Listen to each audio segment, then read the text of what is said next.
Welcome. So we're gonna start the Quidditch again. Well, if it isn't Gryffindor's charismatic new captain and star seeker, what brings you to my humble corner of the Quidditch stadium?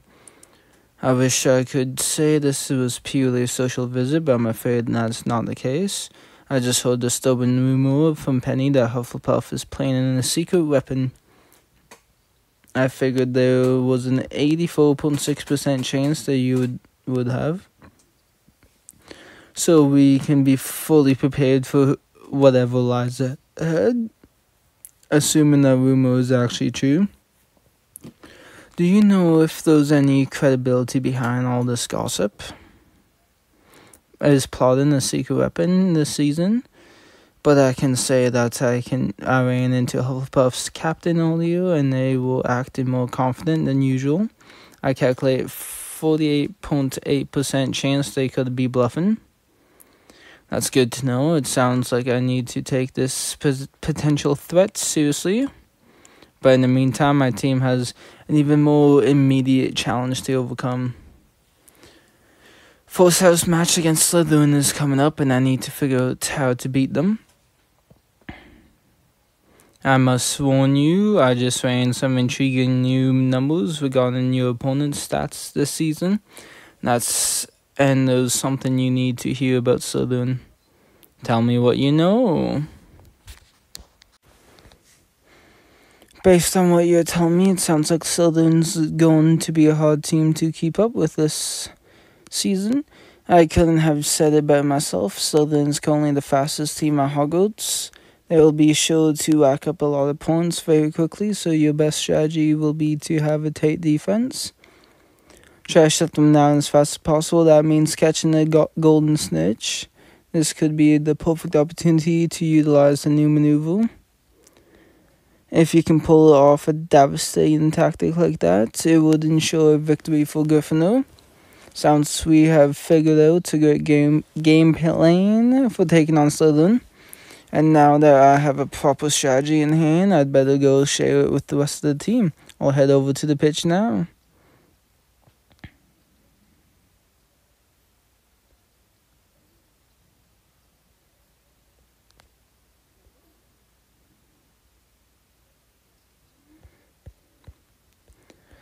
To be honest, I'm not really in the mood for practice right now. I heard you learn how to perform the spiral drive. Brilliant. If I could have your attention, please.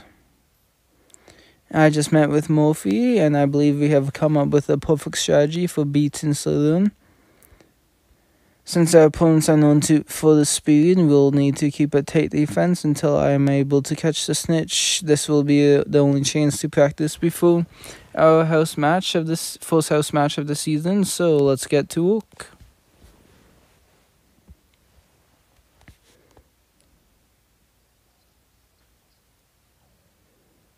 No one's head is in the game.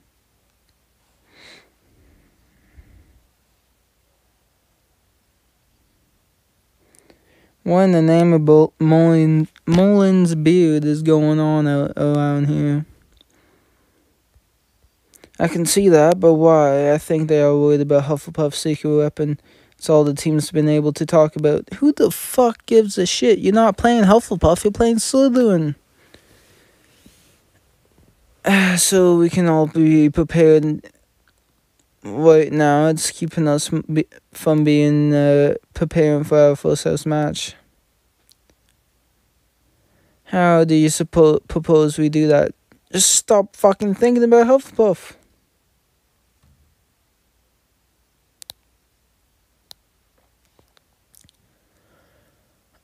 By making them do drills to snap them into it.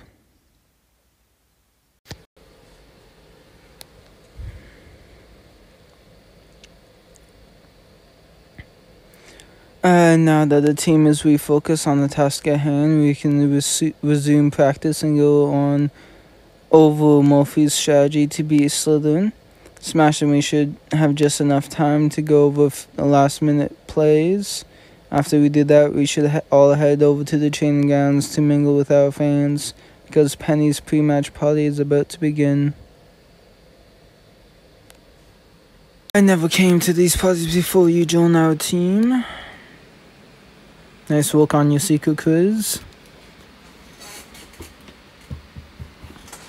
And there you are. Welcome to our first pre-match party of the season. Thanks for having us. You have decorated the training grounds brilliantly. I've been quite busy lately. I'm sure you and your teammates have been well as well. Got off to a rough start after our robes got destroyed, and we have this rumor to deal with too. It's focused now, and we have been busy training hard for our first house match. Training hard or hardly training? It seems you are becoming something of a regular at our pre-match parties. I don't know, your articles about me haven't exactly been kind in the past or accurate. The one I print is the only one that counts. I positively must interview you for the latest story. The pre-match party will still be here after you finished.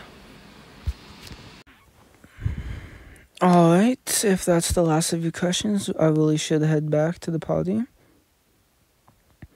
A little boy told me your team is nervous about the rumors that Hufflepuff has a secret weapon. Would you care to make an official comment?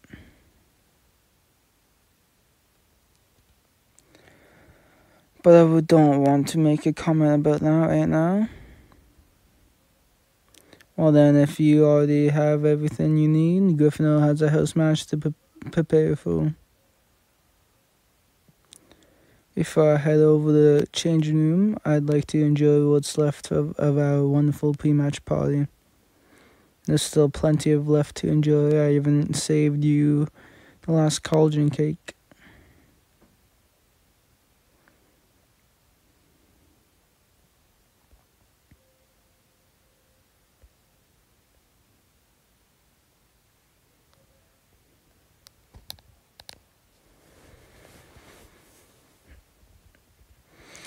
There you are, our first house match of the season is about to begin. But before we head on to the first match, I was hoping you might be able to calm our nerves with a moment of verification. I cannot perform a verification ceremony for you today. Gryffindor's moment of verification has always been your specialty. And since you're Gryffindor's captain now, it's time to officially pass the tradition to you. That means a lot coming from you. Do you have any advice for me? As I taught you last season, every leader is unique. But I do find that when I listen to my feelings, I speak from my heart. I'll do my best to speak from my heart.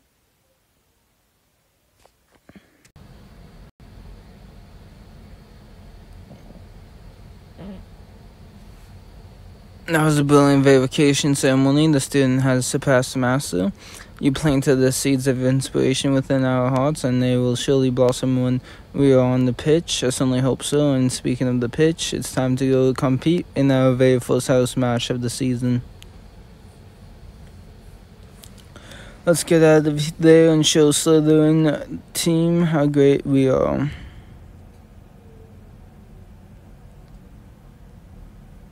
Let's get it. Let's get it. First house match of the season.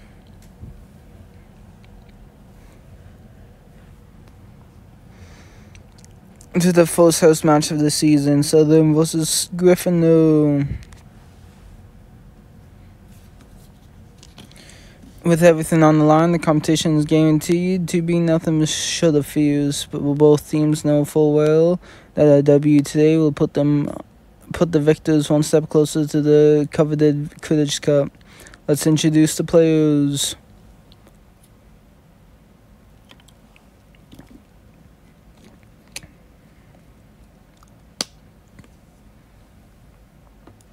Stomp your feet for our returning Quidditch Cup champions, Gryffindor.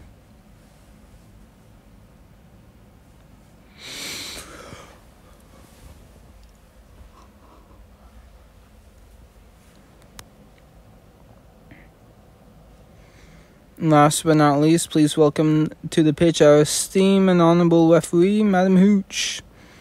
Releases the quaffle. With that, ladies and gentlemen, the match has officially begun.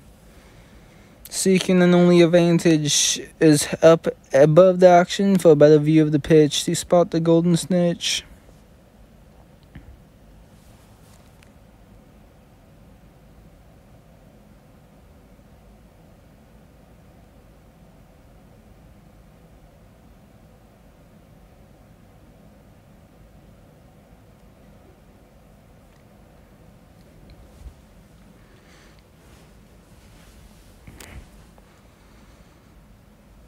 Fresh air has done Dan well because Gryffindor's Seeker has located the snitch. Danes are looking up for Gryffindor, and speaking of looking up, Dan has spotted the snitch. Snitch isn't all that's flying towards Dan. Here comes a bludger.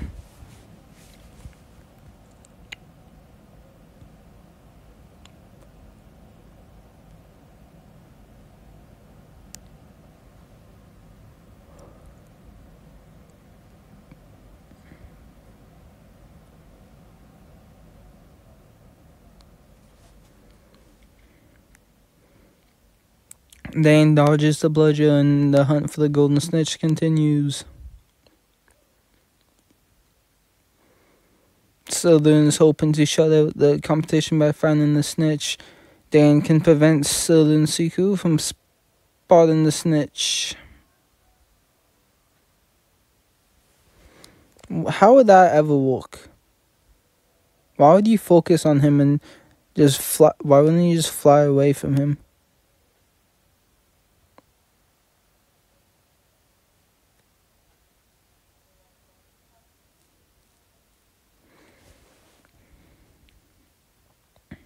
What an idiot.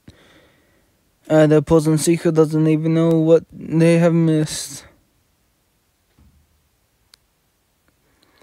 High off that last maneuver, Gryffindor is looking for the chance to lock this match up. Opportunity has just presented itself. Dan has his eyes on the snitch.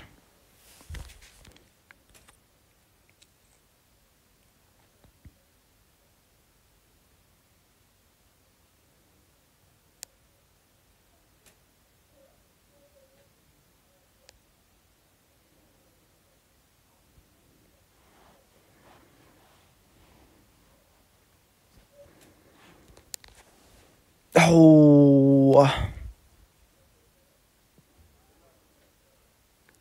Brilliant flying from Gryffindor's Seeker. Dan pulls off spiral dive to catch the snitch. After a magnificent match, Dan's team emerges victorious.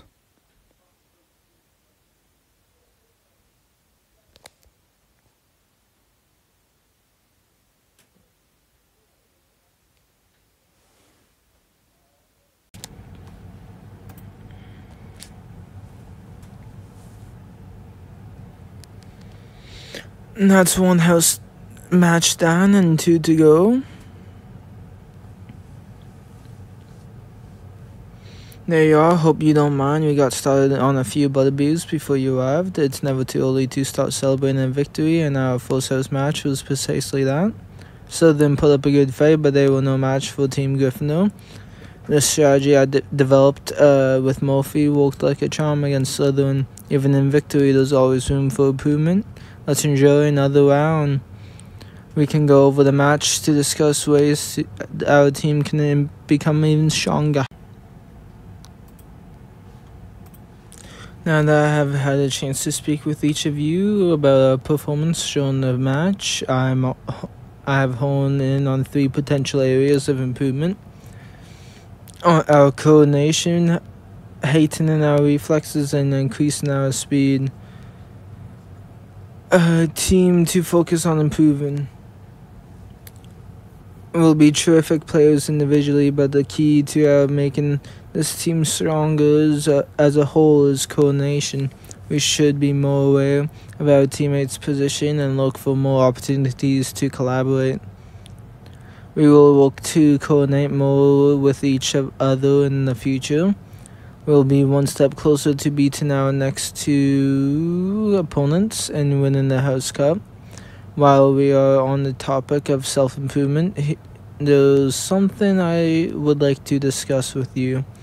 It has to do with your journey to Gryffindor's captain so far, but I think it's best if we speak in private.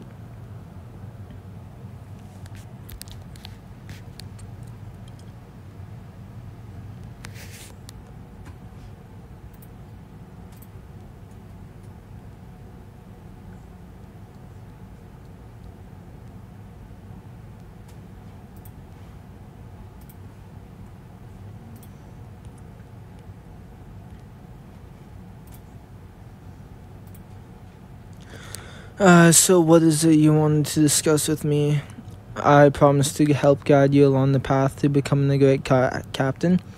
This is well underway, and you have had a chance to handle several difficult obstacles.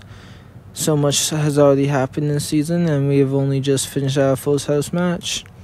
I must say, I have noticed some fascinating patterns about your leadership. Let's go over a few of the choices you have made.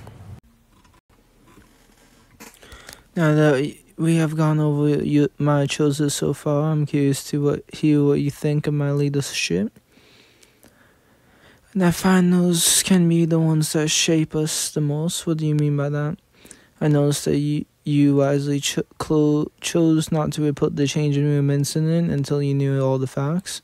You also chose to follow the rules and seek Madame Hooch's permission before taking her robes. It seems to me that so far you have exhibited traits that suggest you're a cautious and wise leader. But the real question is, when it comes to taking risk, is that the type of captain you would like to be?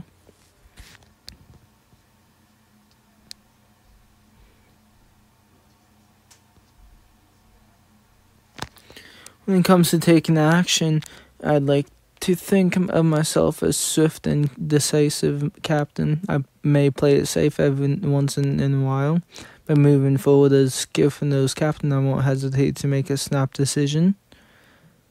A good leader must adapt quickly and change course as necessary. Are there any other observations you have made about my leadership? Now that you have mentioned it, there is one more thing I'd like to discuss. I noticed that you treated Bean with mercy and kindness, and she confessed about the tree cook taught. You forced the team to do drills when we lost our focus before our first house match. As a stone commander, or more of nurturing, compassionate leader?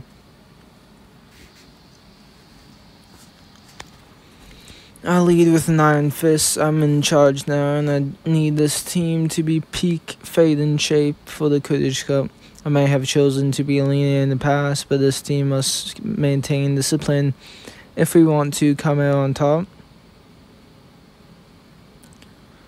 Than my own, but they do seem to get results. I can see your leadership style is already beginning to take shape. Thanks. Now that my leadership style as captains has been settled, perhaps now I can focus my attention on developing another type of style. Just as Murphy and I taught you at the start of our season, developing an impressive style is one of the three most important aspects of becoming a great seeker. Ravenclaw's Reserve Seeker and Hogwarts' own style wizard Andre Egu.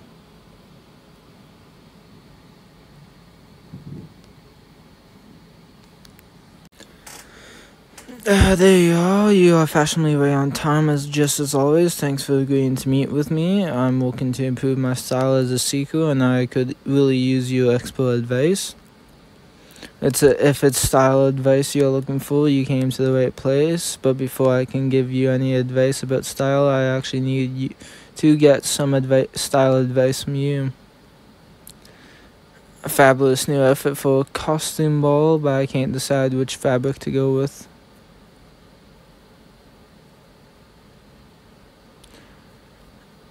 Bold and brash, understated and subtle. Option, it's loud and colorful and it really catches the eye.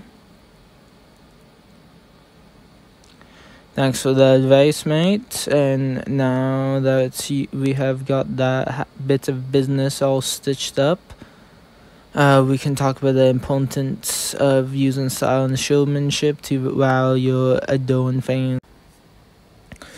I never realized that being a great seeker involved so much style and theoretically. The best flyers on the pitch, our fans always expect to see something impressive. Isn't just about catching the golden snitch; it's also about how you catch the snitch. Being a seeker does come with pressure, to be sure, but it also comes with great freedom and to express yourself. That's why all the legendary seekers have developed their own signature styles. What should my signature style be? Let's go to the library for some research.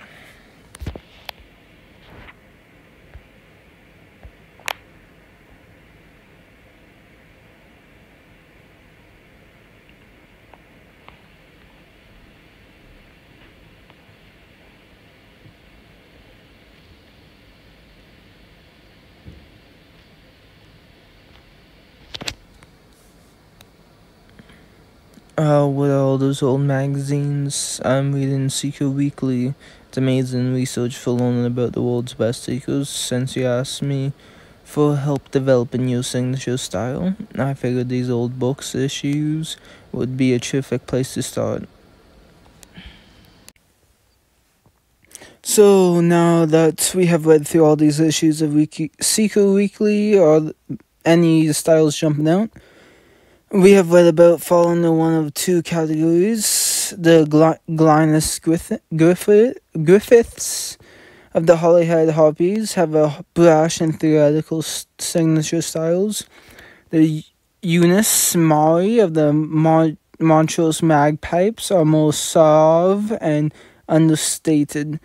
Brash and bold and understated and confident, just like my fabrics.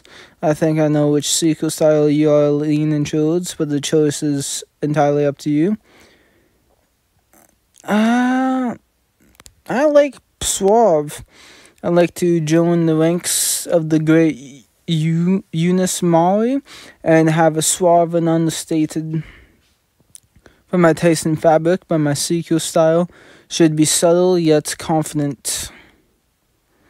Nearly impossible maneuvers with a simple wink and a shrug. Now that you have chosen a signature seeker style for yourself, it's time to put the suave new style attitude of yours into action. Maybe on the Quidditch pitch.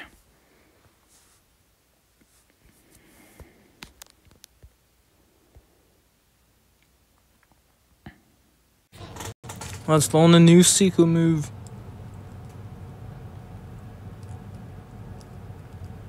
Welcome.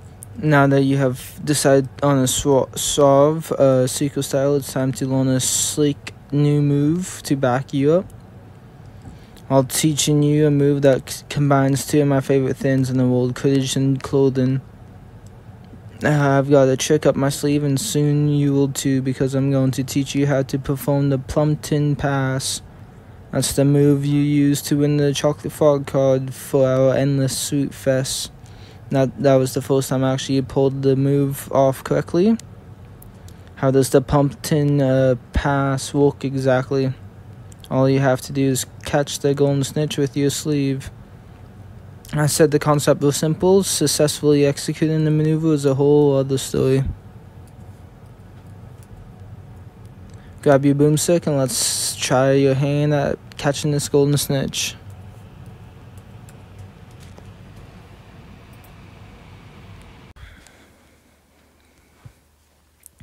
There's the golden snitch and it's headed straight towards me. Try catching the snitch with your sleeve.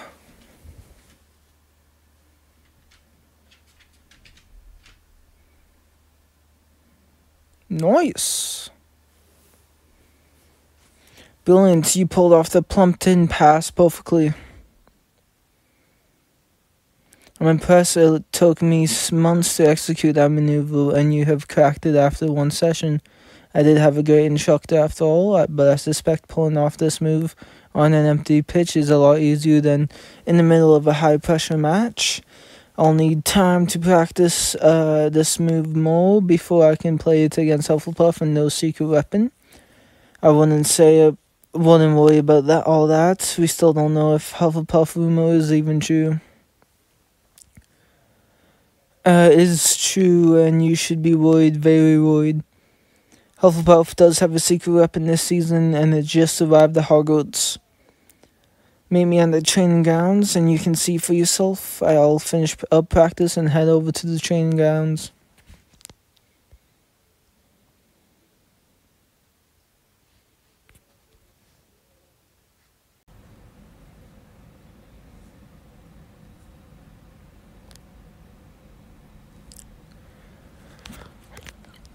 What is all this then? The crowd is growing bigger and bigger by the minute. Seems everyone at Hogwarts is eager to catch a glimpse of Hufflepuff's new secret. Let's find out what all this commotion is about.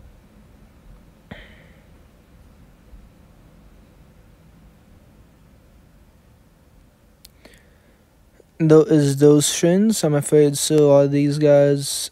I've never seen them at Hogwarts before. They are new transfer students. They just arrived today to play Quidditch for Hufflepuff. What? How's that? What? What are your impressions after all the build-up about Hufflepuff's secret weapon? These two don't seem all that scary to me. Feels that way because from where I'm standing, these two are rather frightening. And where did they come from? They showed up and just started practicing. Well, I bet somebody in the crowd knows something. Want to know who the new bloke are? I may have some information for you. We should chat, but not here. We can't afford to tip our hand. And then you can tell me everything you have learned about our mysterious new opponents. Catch you next time in peace.